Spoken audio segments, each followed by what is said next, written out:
ఓం నమః శివాయ. ఓం నమో నారాయణాయ. ఓం శ్రీ స్వర్ణాకర్షణ కాళభైరవాయ నమో నమః. నరదృష్టి నివారణ కాళభైరవాయ నమో నమః. ఓం కాళకాలాయ విద్మహే కాళాతీతాయ ధీమహి తన్నో శ్రీ స్వర్ణాకర్షణ కాళభైరవ ప్రచోదయాతు. హరి ఓం. మా ఛానల్కి స్వాగతం. చూస్తున్న వీక్షకులకు ప్రేక్షకులకు ప్రియ కాళభైరవ భగవద్బంధుకి స్వాగతం పలుకుతూ మమ్మల్ని ఎంతగానో ఆదరిస్తూ ఉండబడినటువంటి ప్రియ సోదరీ మండలకు అందరికీ కూడా వసంత పంచమి మాఘ పంచమి సాక్షాత్ మహాసరస్వతీదేవి అమ్మవారి యొక్క ఆశీస్సులు అందరిపైన ఉండాలని, అందరినీ విద్యావేత్తలుగా, జ్ఞానవంతులుగా, గుణవంతులుగా, సంపన్నవంతులుగా అమ్మవారి యొక్క ఆశీస్సులు ప్రసాదించాలని కోరుకుందాం. 1వ తారీఖు 2వ నెల 2024 నుండి 15/2/2024 వరకు పుట్టినటువంటి వారందరికీ కూడా ముందస్తుగా జన్మదిన శుభాకాంక్షలు. గతంలో వివాహం చేసుకున్న వారికి వివాహ వార్షికోత్సవ శుభాకాంక్షలు. ద్వాదశ రాశుల్లో గ్రహ గమనాన్ని ఒకసారి వీక్షింపచేద్దాం. మేషరాశిలో గురువు, కన్యరాశిలో కేతు సంచార స్థితి, ధనుసు రాశిలో కుజుడు బుధుడు శుక్ర సంచార స్థితి, మకర రాశిలో రవి సంచార స్థితి, కుంభరాశిలో శనిచర స్వామి స్వక్షేత్ర సంచార స్థితి, మీనరాశిలో రాహు సంచార స్థితితో ద్వాదశ రాశుల్లో గ్రహ గమనాలు ఈ విధంగా ఉన్నాయి. 6వ తారీఖున కుజుడు మకర రాశిలోకి ప్రవేశం, 12వ తారీఖున శుక్రుడు మకర రాశిలోకి ప్రవేశం, 14వ తారీఖున రవి భగవానుడు ఏడాది తర్వాత కుంభరాశిలోకి సంచార స్థితి, అక్కడే ఉండబడినటువంటి శనితో కలిపి రవి సంచార స్థితి ఉంటుంది. కనుక ద్వాదశ రాశిలో గ్రహ గమనాల్ని అనుసరిస్తూ ఈ యొక్క పక్షం రోజుల్లో ఎలా ఉండబోతుందో సవివరంగా సంపూర్ణంగా తెలుసుకుందాం.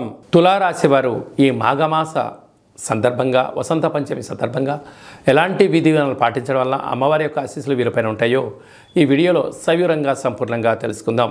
తులారాశిలో ఏ నక్షత్రాలు వస్తనగా చిత్తా నక్షత్రంలోని 3వ పాదం, 4వ పాదం, స్వాతి నక్షత్రంలోని 4 పాదాలు, విశాఖ నక్షత్రంలోని 1, 2, 3 పాదములు కలిపితే తులారాశి అవ్వడం జరుగుతుంది. చాలామందికి పుట్టినటువంటి కాల సమయంలో డేటా బర్తులు లేనటువంటి ఏకైక కారణం వల్ల పేరు యొక్క మొదటి అక్షరాన్ని అనుసరిస్తూ ఆ రాశిని తెలుసుకునే ప్రయత్నం అవుతుంది. అవి ఏ అక్షరం ఒకసారి పరిశీలన చేద్దాం. రా, రి, శ్రీ, రు, రే, రో, తా, తి, తు, తే అక్షరాల వరకు తులారాశి జాతకులే. తులారాశికి అధిపతి శుక్రుడు. వీరికి తృతీయంలో కుజశుక్ర సంచార స్థితి ఉండడం వలన అన్నదమ్ములతో, అక్కాచెల్లెలతో, బంధువులతో, మిత్రులతో, సన్నిహితులతో మానవ సంబంధాలు కానీ చూడండి. దయచేసి ఆర్థిక సంబంధాలుగా ఏర్పాటు చేసినట్లయితే కొన్ని కాలానుకూలంగా వీరే మీ శత్రువులు అవ్వడానికి చాలా పరిస్థితి అధికంగా ఉంటుంది.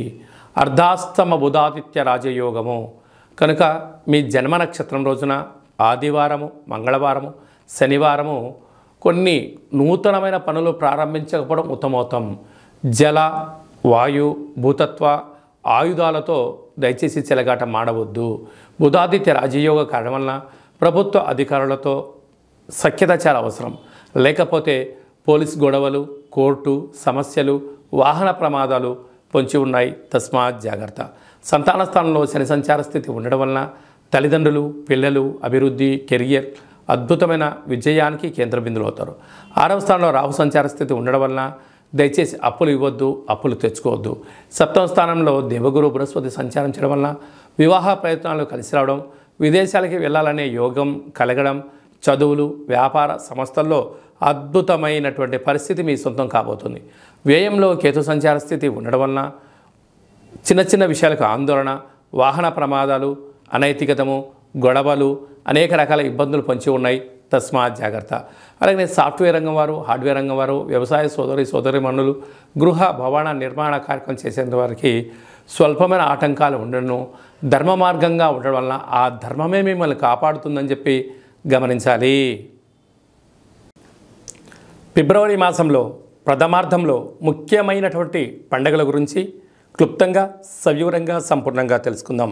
3వ తారీఖున బహుళాష్టమి విశాఖ నక్షత్రము శనివారం సందర్భంగా, అలాగనే 9వ తారీఖు 2వ నెల 2024 పుష్యమాస అమావాస్య కళౌ వెంకటనాయక అనే వెంకటేశ్వర స్వామి యొక్క జన్మ నక్షత్రం అవ్వడం వలన శ్రీ క్షేత్రపాలక కాళభైరవ స్వామి వారి యొక్క పూజ, అర్చన, కాళభైరవ అష్టకం చదవడం, వినడం యోగదాయకం అని చెప్పి గమనించగలగాలి. ఒక్కొక్క మాసంలో ఒక్కొక్క కాళభైరవుడు ఉంటాడు కనుక ఈ పుష్యమాసంలో శ్రీ క్షేత్రపాలక కాళభైరవ స్వామిని స్మరించడం, ధ్యానించడం, ఆరాధించడం, కాళభైరవ అష్టకాన్ని వినడం వలన అంటే ప్రతి ఇంట్లో ఒక పెద్ద ఆయన ఉంటాడు. ఆయన రక్షణ బాగుంటేనే ఇంట్లో వాళ్ళందరూ బాగుంటారు కనుక మనము మన కుటుంబ సభ్యులందరం కూడా క్షేమంగా, లాభంగా, ఆయురారోగ్యాలుగా ఉండగలగాలి అన్నట్లయితే శ్రీ క్షేత్రపాలక స్వామి వారి యొక్క స్మరణ, ఇంట్లో కూష్మాండ దీపము, కాళభైరవ స్వామి యొక్క సౌభాగ్య ముడుపును కట్టుకొని చేయడం వలన సర్వత్రా శుభం కలుగుతుంది. అలాగా మీకు ఇంట్లో చేసుకోలేనటువంటి వసతి లేనటువంటి వారందరూ ఈ కింది నెంబరు సంప్రదించినట్లయితే, మీ గోత్రనామాలు పంపించినట్లయితే మీకు వీడియో కాల్ ద్వారా మన యొక్క నరదృష్టి నివారణ కాళభైరవ స్వామి యొక్క దేవాలయంలో అర్చన, అభిషేకము, కూష్మాండ దీపము, హోమ కార్యక్రమంలో చేయించి స్వామి యొక్క ప్రసాదాన్ని మీకు కొరియర్ ద్వారా ఇంటికి పంపించడం కూడా జరుగుతుంది. అలాగనే మనకు 10వ తారీఖు నుంచి ఫిబ్రవరి 10వ తారీఖు నుంచి మాఘమాసం ప్రారంభము. శాస్త్రాల్లో మనకి ఏమని చెప్పారయ్యా అంటే ఆమాకావై ఆషాఢ, కార్తీక, మాఘ, వైశాఖ మాసములు అద్భుతమైనటువంటి ఆధ్యాత్మిక చింతనకు మంచి మాసాలు అని చెప్పడం జరుగుతుంది. కనుక మాఘమాసంలో పరమేశ్వరుడి యొక్క స్మరణ, స్వామివారి యొక్క దర్శనం, అభిషేకం వలన యోగం కలుగుతుందని చెప్పి గమనించగలగాలి. 14వ తారీఖున మాఘశుద్ధ పంచమి, మాఘ పంచమి, సాక్షాత్క మహాసరస్వతీదేవి అమ్మవారు భూమండలంలో ఉండబడినటువంటి అందరికీ వాక్కును ప్రసాదించేటువంటి స్వామివారు కనుక అందరికీ విద్యా వినయ సంపన్నం అంటారు. విద్య ద్వారా వినయం, వినయం ద్వారా ఉద్యోగం, ఉద్యోగం ద్వారా ధనం, ఆ ధనం దుర్వినియోగం కాకుండా సద్వినియోగం ఎలా పరుచుకోవాలో మనకు సరస్వతి మాత ఆశీస్సులతో ఉండడం జరుగుతుంది. అందుకే మనము 3వ సంవత్సరం చిన్నపిల్లలకు పడగానే మొట్టమొదటి అక్షరాభ్యాసం ఎప్పుడు చేయించాలి అని చెప్పి అనేక మంది తల్లిదండ్రులు ఎదురు చూస్తూ ఉంటారు. ఆ రోజు మీ యొక్క చిన్నపిల్లలని సరస్వతి మాత దేవాలయానికి తీసుకొని వెళ్ళి అక్షరాభ్యాసం ఓం నమ శివాయ సిద్ధం నమమ అనేటువంటి మంత్రాంతో సరస్వతి మాత పూజ చేయించి వ్రాయించడం. అలాగనే చదువుతూ ఉండబడిన విద్యార్థులందరూ కూడా బుక్స్లు, పెన్నులు, స్లేట్స్, ల్యాప్టాప్స్ ఈ ప్రస్తుత కాలమాన ప్రకారంగా ఆధునికంగా చదువుకునే ఏ వస్తువులైనా కూడా అమ్మవారి దగ్గర పెట్టి పూజ చేసి ఇలాంటి ఆ కుంకుమను తీసుకొని వచ్చి పూజ చేసుకోవడం వలన సంగీతము, సాహిత్యము, నృత్యము అనేక కార్యక్రమాల్లో విజయానికి అమ్మవారి యొక్క ఆశీస్సులు ఉంటాయని చెప్పి గమనించగలగాలి. ఆ రోజు వీలైనంత వరకు కూడా మనకు తెలుపు రంగు వస్త్రాలు ధరింపచేయడము, చక్కెర పొంగలి లాంటివి, పాయసంతో కూడుకున్నటువంటి దద్దోజనం లాంటివి నైవేద్యం అమ్మవారికి పెట్టి 10 మంది భక్తులకు ప్రసాదం పంచడం వలన అమ్మవారి యొక్క కృప కటాక్ష వీక్షణలు మన అందరిపైన ప్రసరిస్తాయని చెప్పి గమనించాలి. కనుక అదే కాకుండా ఈ యొక్క ఫిబ్రవరి నెలలో ఈ ప్రథమార్థం అంతనూ కూడా అద్భుతమైన విజయం ఇంకనూ సాధించగలగాలి అన్నట్లయితే ఈ యొక్క పాత్ర కంచు పాత్ర అంటారు. స్వర్ణాకర్షణ కాళభైరవ స్వామి వారి యొక్క అక్షయ పాత్ర. అక్షయము అనగా నశించబడినటువంటిది. కాళభైరుడు అనగా కాలాన్ని శాసింపజేసే శక్తి కేవలం కాళభైరుడికి మాత్రమే ఉంటుంది. కాళభైరవ స్వామివారు కాశీక్షేత్రంలో ఉండడము, కాశీక్షేత్రానికి క్షేత్రపాలకుడుగా ఉండడం జరుగుతుంది. అలాగే ఉజ్జయిని క్షేత్రంలో కూడా అక్కడ ప్రాంతానికి అంతడు ఆయనే తిరుగులేని చక్రవర్తి. అలాంటి ఆ కాళభైరవ స్వామి స్మరణ, ధ్యానము, అలాగా ఈ అక్షయ పాత్ర మన గృహంలో ఉంచుకొని ప్రతిరోజు ఉదయము, సాయంత్రము మీరు పూజా కార్యక్రమం ముగించుకున్న తర్వాత 2 అగరబత్తులను తిప్పి ఈ యొక్క కర్ర సహాయం ద్వారా వీటిని ఇలా చిన్నగా శబ్దం చేసినట్లయితే ఓంకార శబ్దం రావడం జరుగుతుంది. అలాగా ఈ ఓంకార శబ్దాన్ని ఎలా సృష్టించాలన్నట్లయితే మనము గృహంలో ఇసురాయిని ఎలా తిప్పుతామో అలా చిన్నగా ఇక్కడ తిప్పగలిగినట్లయితే ఓంకార శబ్దం రావడం జరుగుతుంది. ఈ యొక్క శబ్ద తరంగాల ద్వారా మానవుని శరీరంలో ఉండబడినటువంటి మూలాధార, స్వధిష్టాన, మణిపూర్వక, విశుద్ధ, అనహత, ఆజ్ఞా చక్రాలు వికసింపచేసి గృహంలో ఉండబడినటువంటి నరదృష్టి, శత్రుదృష్టి, భూత, ప్రేత, పిచాచ, బ్రహ్మర, యక్షర, యమదూత, శాకిని, డాకిని, గ్రహదోషాలు, తంత్ర ప్రయోగాలు, తాంత్రిక ప్రయోగాలు, నరదృష్టి దోషాలు తొలగిపోతాయని చెప్పి గమనించాలి. మరొక్కసారి శబ్దం చేసే ప్రయత్నం చేద్దాం.